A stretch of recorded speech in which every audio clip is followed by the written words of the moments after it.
As you first watch this video, let me be the first to congratulate you. Because of the intention of it is for you to learn a thing or two, and clicking the link obviously took some initiative on your part. As you may or may not know, there are people who believe wholeheartedly that the United States of America is a Christian nation, or at least founded upon Christian principles. I did not want to believe this, but I did not know of any evidence saying otherwise, emphasis on the fact that I did not know any. However, I took an online AP US History class last summer, where I learned of events and aspects of important people's lives that started to better piece together the fact that America's founding was not motivated strictly by pious Christians building a covenant with God. The average American citizen probably doesn't know a lot about what I found, and I know that most public American history textbooks don't talk about what I would like to bring to your attention a great deal, if at all.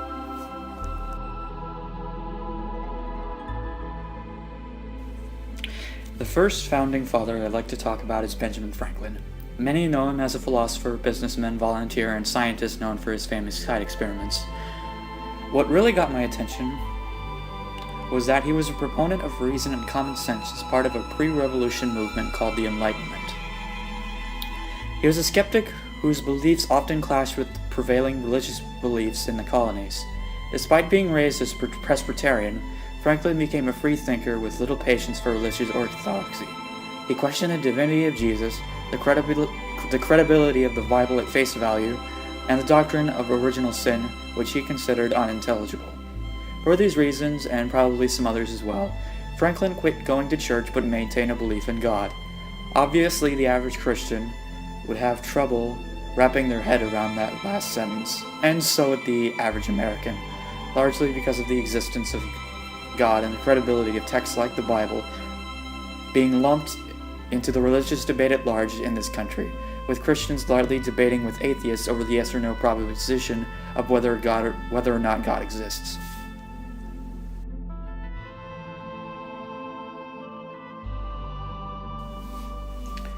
The passage in my textbook that I mentioned, where I found these facts about Franklin, also mentioned Thomas Jefferson, known by most as the man who wrote the Declaration of Independence, the document that made us a country in the first place. According to the passage in that textbook, the evangelical zealotry of traveling revivalists prominent during the Great Awakening, a counter-movement happening around the same time as the Enlightenment, disgusted Jefferson. Central to Jefferson's philosophy was the idea that reasons, as opposed to emotions, faith, or blindfolded fear, should inform decision-making.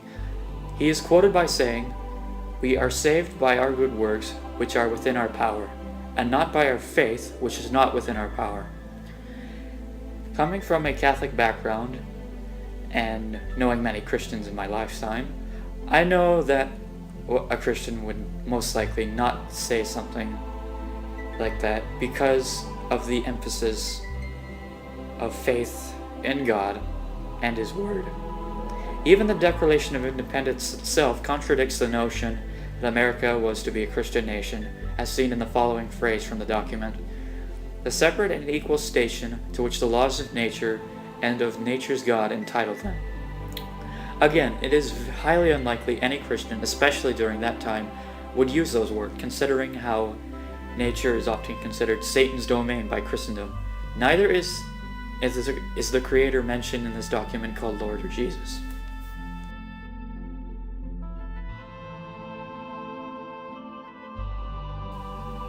Finally, this video would probably be incomplete without talking about the man who people view as the father of our proud country, George Washington.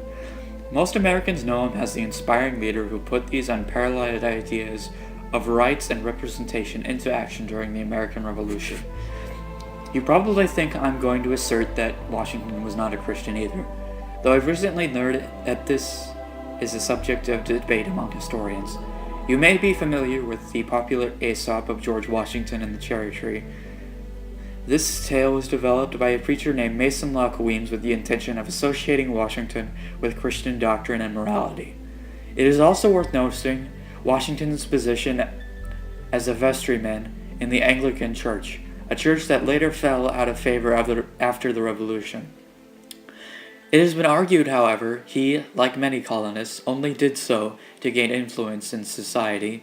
Wherever the debate of Washington beliefs goes, he has done a great deal for the world by laying the foundation of a new republic and has become an inspiration for many people around the world. And if he turns out not to be a Christian, and we can say that for certain, it's quite a shame that his character and actions are being bended towards the will of a doctrine by those who want to use them to their own ends. The reason I haven't told you what the beliefs of these men are until this point is because I did not want to give the impression that I was pushing any particular idea. However, you do deserve to know that Franklin, Jefferson, and Washington are considered Deists.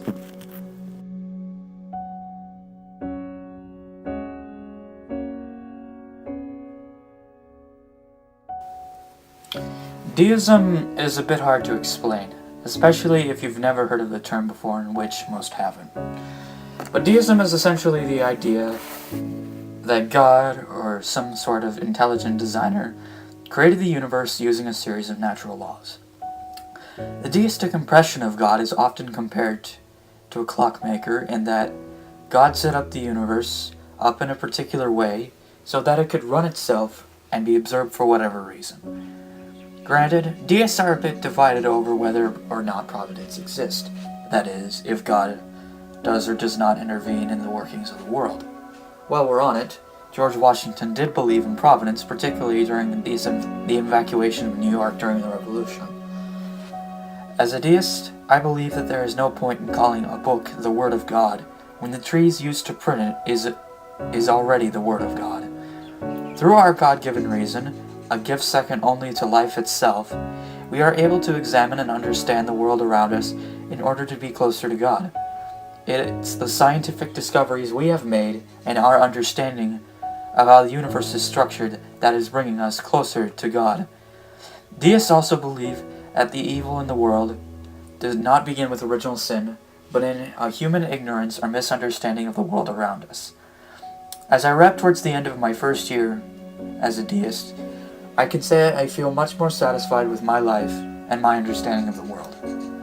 Many deists agree that the reason that deism is not a household name compared to the theistic religions or atheism is that the philosophy of deism doesn't necessarily align with any ambitious goals of the elite compared to Christianity's or other religions of a similar caliber.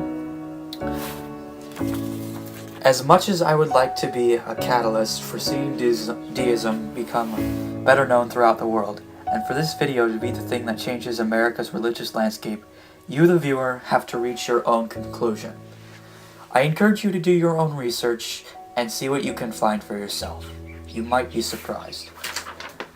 I would also encourage sharing this with your friends and leaving a like as well, in the hopes of reaching as many people as possible. Until then, this is Bendito Locura. Take care.